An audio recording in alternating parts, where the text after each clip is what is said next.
అన్నయ్య నమస్తే, అక్కయ్య నమస్తే, చెల్లమ్మ నమస్తే, తాతగారు నమస్తే, మామగారు నమస్తే అండ్ నాకు వార్నింగ్ ఇచ్చే వాళ్ళకి స్పెషల్ నమస్తే. అండ్ ఇంకొకసారి కూడా వీడియో చేస్తున్నా. గ్లోబల్ ఎన్క్యాప్లో నిన్న ఏదైతే రిలీజ్ అయిన రేటింగ్ ఉందో దాని గురించి మీకు క్లుప్తంగా వివరించి చెప్పడానికి నాకైతే కొన్ని వార్నింగ్ కాల్స్ అయితే రావడం జరిగింది. యూజువల్గా నా నెంబర్ అని చెప్పేసి సోషల్ మీడియాలో ఉంది కదా, చాలామంది తెలుసు. కాబట్టి అలా వార్నింగ్ ఇచ్చినప్పుడు క్లారిటీ ఇచ్చి ఏం హిక్కుంటారో హిక్కోండి అని చెప్పేదానికైతే నేను ఈ వీడియో చేస్తున్నాను అనమాట. ఓకే, చలో. ఇదేంటి, రెనాల్డ్ ట్రైబర్ని గ్లోబల్ ఎన్క్యాప్ క్రాస్ టెస్ట్ చేసినప్పుడు 2 star rating for adult safety, 2 star rating for child safety. ఏంటి, నేను కార్ని ఏమైనా గ్లోబల్ ఎన్క్యాప్లో తీసుకెళ్ళి లేదా నేనేమైనా మా ఇంట్లోకి తీసుకొచ్చేసి దాన్ని ఏమైనా క్రాష్ టెస్ట్ చేసానా అది కాదు, చెప్పు, నేను చేసానా? లేదు కదా. దీన్ని గ్లోబల్ ఎన్క్యాప్ కార్ని కొని వాళ్ళు ఎక్స్పోర్ట్ ఛార్జెస్ పే చేసుకొని ఒక 10 లక్షల కారుకి ఆల్మోస్ట్ 50-60 లక్షలు ఖర్చు పెట్టుకొని క్రాష్ టెస్ట్ చేసి వారు దానికి సంబంధించిన రిజల్ట్ అని చెప్పేసి చెప్పారు. అవును, మరి ఇది వరకు ఆ కారుకి 4 స్టార్ రేటింగ్ వచ్చింది కదా, ఇప్పుడు 2 స్టార్ రేటింగ్ ఎందుకు ఇచ్చారు? ఈ రెనాల్డోలు డబ్బులు ఇవ్వట్లేదా? టాటా వాళ్ళు, మారుతి మహీంద్రా వాళ్ళు మాత్రమే డబ్బులు ఇస్తున్నారా? రెనాల్డోలు డబ్బులు ఇవ్వట్లేదు కాబట్టి, పేద కంపెనీలు కాబట్టి వాళ్ళకి ఇలా అన్యాయం చేస్తారా అని కొంతమంది అయితే అడగడం జరిగిందనమాట. మిత్రులారా, నేను ఏదైతే ఇందాక కామెడీ చేస్తానో దాన్ని మనం పక్కన పెట్టేస్తే ఒక విషయం గుర్తుపెట్టుకోండి. నాకు ఎవరు వార్నింగ్ ఇచ్చినా ఏం చేసినా ఫస్ట్ ప్రయారిటీ నాకు సేఫ్టీ. మీ వార్నింగ్లకి లేకపోతే మీ దాని ధమ్కీలకి అస్సలు భయపడను. దాన్ని మించిన వీడియోస్ చేస్తా. ఇంక మీరు రెచ్చగొట్టే కొద్దీ ఇంకా పెరిగిపోతుంది తప్ప నుంచి డోస్ తగ్గదు. ఓకేనా? నాకు వార్నింగ్ తగ్గించేసి మేబీ మీరు ఫోకస్ చేయాల్సిన దానిపైన ఫోకస్ చేస్తే బాగుంటుందని చెప్పేసి అయితే నేను అనుకుంటూ ఉన్నా. ఫస్ట్ ఆఫ్ ఆల్, రెనాల్డ్ ట్రైబర్కి ఇది వరకు ఈ 4 స్టార్స్ ఫుల్ అయి ఉండేవి. ఇప్పుడు మనకు 2 స్టార్స్ మాత్రమే ఎల్లో కలర్లో కనిపిస్తున్నాయి. ఎందుకు? ఏంటి, రీసెంట్గా ఒక 1.5 year బ్యాకే కదా మనకు రెనాల్డ్ ట్రైబర్ని క్రాస్ టెస్ట్ చేసింది. అంతలోపే మనకు బిల్డ్ క్వాలిటీలో ఏమైనా చేంజ్ ఉంటుందా? అప్పుడు ఇప్పుడు రెండు ఒకటే కదా, ఎలా చేంజ్ వస్తుందని చెప్పేసి అయితే అడుగుతున్నారండి. రాదు. ఇప్పుడు ఎలా ఉందంటే, ఫస్ట్ ఆఫ్ ఆల్ ప్రీవియస్గా ఉన్న గ్లోబల్ ఎన్క్యాప్ అది కొంచెం ఫ్రీగా ఉండేది అనమాట. లైక్ ఎలా అంటే కొన్ని పారామీటర్స్ మాత్రమే తీసుకొని టెస్ట్ చేసేది. అలా టెస్ట్ చేసినప్పుడు దానికి సంబంధించిన రేటింగ్ ఎంతైతే వచ్చిందో దాన్ని అలా రేటింగ్ ప్రకారం తీసుకొచ్చేసేది. ఇప్పుడు అలా లేదండోయ్. దానికి సంబంధించిన పారామీటర్స్ ఏవైతే ఉంటాయో, రూల్స్ ఏవైతే ఉంటాయో స్ట్రిక్ట్ చేసేసింది. స్ట్రిక్ట్ చేసిన తర్వాత మాత్రమే దానికి సంబంధించిన రిజల్ట్ అని చెప్పేసి ఇది వస్తుంది.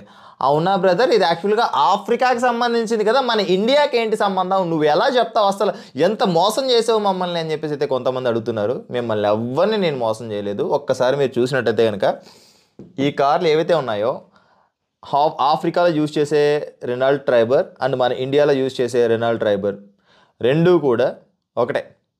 రెండింటిలో కూడా లైక్ బిల్ట్ క్వాలిటీలో కానీ లేకపోతే కర్బ్ వెయిట్లో కానీ ఇందులో ఫీచర్స్ పరంగా కొన్ని డిఫరెన్స్ అని చెప్పేసి మాత్రమే మనకుంది. అండ్ ఇంకొక విషయం గుర్తుపెట్టుకోండి, ఎప్పుడూ కూడా గ్లోబల్ ఎన్క్యాప్ అనేది టాప్ వేరియంట్ని తీసుకొని క్రాస్ టెస్ట్ చేయదు. అది ఎప్పుడూ కూడా మనకు బేస్ వేరియంట్నే క్రాస్ టెస్ట్ చేస్తుంది. గ్లోబల్ ఎన్క్యాప్ దానికి సంబంధించిన క్రాస్ టెస్ట్ రూల్స్ని స్ట్రిక్ట్ చేయడం వల్ల ఇప్పుడు గనక ట్రైబర్ని ఎత్తుకెళ్ళిపోయి ఎలా మన ఇండియాలో తిరుగుతున్న ట్రైబర్ని ఎత్తుకెళ్ళిపోయి ఎలా క్రాస్ టెస్ట్ చేసినా కూడా ఇదే రేటింగ్ వస్తుందండి. ప్రాబబ్లీ లేదా 2.5 to 3 స్టార్ వరకు క్లోజ్గా వచ్చే ఛాన్సెస్ ఉంటాయి తప్పనిచ్చి 4 స్టార్ రేటింగ్ వచ్చే ఛాన్సెస్ అయితే ఎట్టి పరిస్థితిలో లేవు.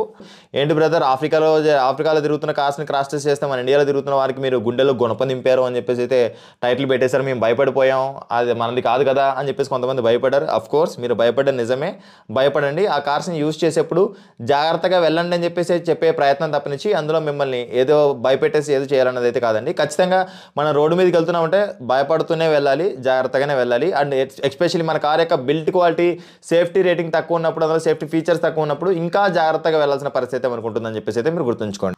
ఆవాహయామి చూడండి, ఇక్కడ మీరు నోటీస్ చేసినట్టయితే కనుక ఆల్మోస్ట్ 180 degrees మొత్తం అంతా కూడా ఇక్కడ మనకు జంప్ అయిన హైట్నే మీరు ఇక్కడ నోటీస్ చేయొచ్చండి. అంటే ఈ కార్ యొక్క కర్బ్ వెయిట్ ఏదైతే ఉందో ఆ కార్ని మన కర్బ్ వెయిట్ని కూడా కన్సిడర్ చేసుకోవాలి, లేకపోతే ఆ కార్ యొక్క గ్రౌండ్ క్లియరెన్స్ కూడా కన్సిడర్ చేసుకోవాలి. చాలామంది ఏంటంటే ఈ 7 సీటర్ కార్ని మిడిల్ క్లాస్ పీపుల్ అండి, ఎక్కువగా మిడిల్ క్లాస్ పీపుల్ పర్చేస్ చేస్తుంటారు. కాబట్టి మళ్ళీ ఫోకస్ చేసి మరి నేను ఈ వీడియో అయితే చేస్తూ ఉన్నా. నాలాంటి మిడిల్ క్లాస్ పీపుల్ ఏంటంటే మా ఇంట్లో ఒక 6-7 ఉంటారండి. చిన్నపిల్లలు వాళ్ళందరినీ కూడా చిన్న కార్లో తీసుకెళ్ళడం కష్టం అవుతుంది. పెద్ద కార్ అనుకోండి, ఎక్కడైనా లాంగ్ జర్నీ వెళ్ళినా కూడా మాకు ఈజీగా ఉంటుంది. కొంచెం కంఫర్ట్గా ఉంటుందని చెప్పేసి అయితే 7 సీటర్ కావడంతో ఈ కార్ని అయితే పర్చేస్ చేయడం జరుగుతూ ఉంటుంది. అలాంటప్పుడు గుర్తుంచుకోండి, మీ ఫ్యామిలీని మీరు రిస్క్లో పెడతారా లేదా అన్నది మీరు కింద కామెంట్ సెక్షన్లో అయితే కామెంట్ చేయండి. ఇక్కడ చూడొచ్చు, ఇందులో మనకు డ్యూయల్ ఎయిర్ బ్యాగ్స్ అని చెప్పేసి అయితే ఉన్నాయండి. అండ్ ఫ్రంట్ అడల్ట్ సేఫ్టీ కోసం అయితే 2 స్టార్ రేటింగ్ వచ్చింది. అండ్ చైల్డ్ సేఫ్టీ కోసం అని చెప్పేసి మనకు 2 స్టార్ రేటింగ్ అని చెప్పేసి రావడం జరిగింది. అది కూడా ఇక్కడ చూడండి, అవి కూడా ప్రతి ఒక్కరు సీట్ బెల్ట్ పెట్టుకొని that Isofix child seats fix చేయడం ద్వారా. ఎవరండి ఐసోఫిక్స్ చైల్డ్ సీట్స్ ఫిక్స్ చేసుకుని వెళ్తారు? మన పిల్లల్ని ఎలా వెనకలు కూర్చోబెట్టేసి తీసుకెళ్తున్నామా? అసలు మనం ముందు సీట్లో కూర్చోబెట్టుకోకూడదు తెలుసా పిల్లల్ని? ఎంతమందికి తెలుసు? మనం ఏం చేస్తాం, ఇంకా పిల్లల్ని సన్ రూఫ్ మీద కూర్చోబెడతాం, నించోబెట్టి తీసుకెళ్తూ ఉంటాం. అది ఒక రకమైన క్రైమ్ తెలుసా? You can see seat belt పెట్టినా కూడా, అది కూడా ఐసోఫిక్స్ అన్ని ఇన్స్టాల్ చేసినా కూడా దానికి సంబంధించిన రిజల్ట్ అని చెప్పేసి అయితే మనకు ఈ విధంగా ఉంది. ఇది మనకు సైడ్ ఇంపాక్ట్ టెస్ట్ అండి. సైడ్ ఇంపాక్ట్ టెస్ట్లో కూడా మనకు ఇక్కడ చూడవచ్చు అన్స్టేబుల్ బాడీ షేల్ అని చెప్పి బాడీ షెల్ అయితే మనకి ఇక్కడ అన్స్టేబుల్గా అయితే ఉంది ఆల్మోస్ట్. అంటే unstable in the sense stable అని ఉంది కదా భయ అని చెప్పేసి తీసుకున్నట్లయితే కనుక ఇక్కడ సస్పెన్షన్ అని చెప్పేసి అయితే మనకు సాఫ్ట్ సస్పెన్షన్ అండి. ఇక్కడ ఆల్మోస్ట్ పడిపోయింది, నోటీస్ చేశారా కారు? అంటే ఇంకొంచెం ఒక 5 సెంటీమీటర్స్ కనుక అలా పైకి లేచి ఉంటే కారు పడిపోయేది. క్లియర్. అండ్ నెక్స్ట్ మన అందరి favourite car Maruti Suzuki Ertiga. Maruti సుజుకిని కూడా గ్లోబల్ ఎన్క్యాప్ అయితే క్రాష్ టెస్ట్ చేసిందండి. బ్రదర్, మారుతి సుజుకి వాళ్ళు గ్లోబల్ ఎన్క్యాప్కి డబ్బులు ఇవ్వట్లేదండి, అందుకే వీళ్ళు తక్కువ రేటింగ్ ఇస్తున్నారు. మీరు వాడుతున్నంత మాత్రాన ఆ కార్లో ఉన్నది కాన్స్ అయినా కూడా వాటిని ప్రోస్ లాగైతే నేను కన్వర్ట్ చేసి అయితే చెప్పలేను. ఏదైతే ప్రూఫ్స్ ఉన్నాయో ఆ ప్రూఫ్స్ని చూపించైతే నేను మీకు చూపించే ప్రయత్నం అని చెప్పేసి చేసినంత నుంచి వేరే ఇదైతే లేదండి. మారుతి సుజుకి ఎర్టిగా ఏదైతే ఉందో మీరు ఇక్కడ నోటీస్ చేయండి, Maruti. This is Indian brand. అంటే మన ఇండియాలో తయారయ్యే మారుతి సుజుకి ఎర్టిగాని ఆఫ్రికాకి ఎక్స్పోర్ట్ చేసినప్పుడు కూడా ఆఫ్రికాలో ఆ కార్ని క్రాసెస్ చేసినప్పుడు ఆ కార్కి సింగిల్ స్టార్ వచ్చింది. ప్రీవియస్గా క్రాస్ టెస్ట్ చేసినప్పుడు 3 స్టార్ రేటింగ్ వచ్చింది కదా, 3 స్టార్స్ ఇక్కడ మనకు ఎల్లోలో కనిపించాయి కదా, ఇప్పుడు సింగిల్ స్టార్ మాత్రమే ఎల్లోలో కనిపిస్తుందని చెప్పేసి మీకు అడిగినట్టయితే రీసెంట్గా నేను చెప్పాను కదా, గ్లోబల్ ఎన్క్యాప్ దానికి సంబంధించిన రూల్స్ అండ్ రెగ్యులేషన్స్ని కొంచెం స్ట్రిక్ట్ చేసింది. స్ట్రిక్ట్ చేయడంతో పాటు కూడా దీనికి సంబంధించిన కొన్ని మస్ట్గా కొన్ని ఫీచర్స్ అని చెప్పేసి ఉండాలి, లేకపోతే వాటిని నేను పాయింట్స్ తగ్గించేస్తాను అన్నట్టయితే గ్లోబల్ ఎన్క్యాప్ అయితే కొంచెం స్ట్రిక్ట్ చేయడం జరిగింది. ఇప్పుడు కనుక ఈ కార్ని మన ఇండియాలో తిరుగుతున్న కార్ని కనుక గ్లోబల్ ఎన్క్యాప్ మళ్ళీ క్రాస్ టెస్ట్ చేస్తే 1.5 అది కూడా ఏంటి అక్కడ అంటే సిమిలర్ అండి. అంటే ఇక్కడ ఏదైతే మన ఇండియాలో వస్తున్న ఫీచర్స్ ఉన్నాయో ఆఫ్రికాలో కూడా సేమ్ ఫీచర్స్ తోటి అయితే అక్కడ కూడా మనకు ఎక్స్పోర్ట్ చేస్తున్నారు. అంటే సేమ్ బిల్డ్ క్వాలిటీ, ఇంకా మనకు వేరే డిఫరెన్స్ అని చెప్పేసి అయితే లేదు. ఇక్కడ గుర్తుపెట్టుకోండి, మారుతి లేదంటే మన ఇండియా కాదని చెప్పేసి మీరు మర్చిపోయండి. ఓకే, మారుతి అంటే మన ఇండియా నుంచి ఎక్స్పోర్ట్ అయ్యే ఆఫ్రికాకి ఏదైతే మారుతి సుజుకి ఎర్టిగా ఉందో దానికి కేవలం సింగిల్ స్టార్ మాత్రమే రావడం జరిగింది. ఇది కరెక్టా? సింగిల్ స్టార్ అండి. అది కూడా ఎప్పుడు 64 kmph స్పీడ్లో ఆ కార్ని ఫ్రంట్ క్రంపల్ జోన్ టెస్ట్ చేసినప్పుడు, అదేవిధంగా సైడ్ ఇంపాక్ట్ టెస్ట్ చేసినప్పుడు అని చెప్పేసి ఆ కార్కి వచ్చిన రేటింగ్ అని చెప్పేసి ఇది చూడండి. ఫ్రంట్ చేస్తే ఎప్పుడు 64 kmph స్పీడ్లో ఫ్రంట్ బ్యారియర్ టెస్ట్. అర్థమవుతుందా మీకు? 64 అండి. అదే మనం ఆ వెహికల్ని చాలామంది ఎర్టిగా కార్ని ఎలా వాడుతుంటారంటే 140, 160 తొక్కితే వెళ్తుంది కదా, ఇంజన్ సూపర్గా ఉంది కదా, బంపర్గా ఉంది కదా అని చెప్పేసి తొక్కి పడేస్తుంటారు. బట్ మీరు ఆ కార్ని యూజ్ చేయాల్సిన పద్ధతి అయితే ఇది కాదండి. ఇలా గనక మీరు యూజ్ చేశారంటే మాత్రం మీ కారే మీకు యమపాశం అవుతుందని చెప్పేసి అయితే మీరు గుర్తుపెట్టుకోండి. అంటే నేను చెప్తున్న విషయాన్ని మీరు నెగిటివ్గా తీసుకోకుండా పాజిటివ్గా తీసుకున్నారంటే అర్థమవుతుంది. అండ్ ఎందుకంటే ఇవి 2 కార్లు కూడా ఎక్కువగా నాలాంటి మిడిల్ క్లాస్ పీపులే ఎక్కువ పర్చేస్ చేస్తూ ఉంటారండి. అందుకోసం స్పెసిఫిక్గా లేదు అది ఆఫ్రికా అండి, దాన్ని అంటే మసిపూసి మ్యారేడ్గా అంటారు కదా, అలా చేసే ప్రయత్నం అని చెప్పేసి చాలామంది చేస్తున్నారు. దానికోసం మీకు క్లారిటీ ఇవ్వాలని చెప్పేసి మాత్రం నేను ఈ వీడియో చేస్తున్నా. చూడండి, ఓకే.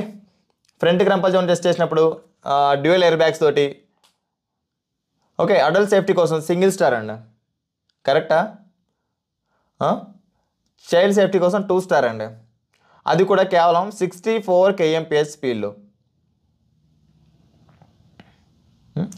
అంటే ఇక్కడ మనకు ఆల్ సేఫ్టీకి సంబంధించిన ఫీచర్స్ ఉండి దాంతోపాటు కూడా ఐసోఫిక్స్ చైల్డ్ సీట్స్ ఉన్నా కూడా ఆ కార్కి వచ్చిన ఇది సిచ్యువేషన్ అయితే ఉంది.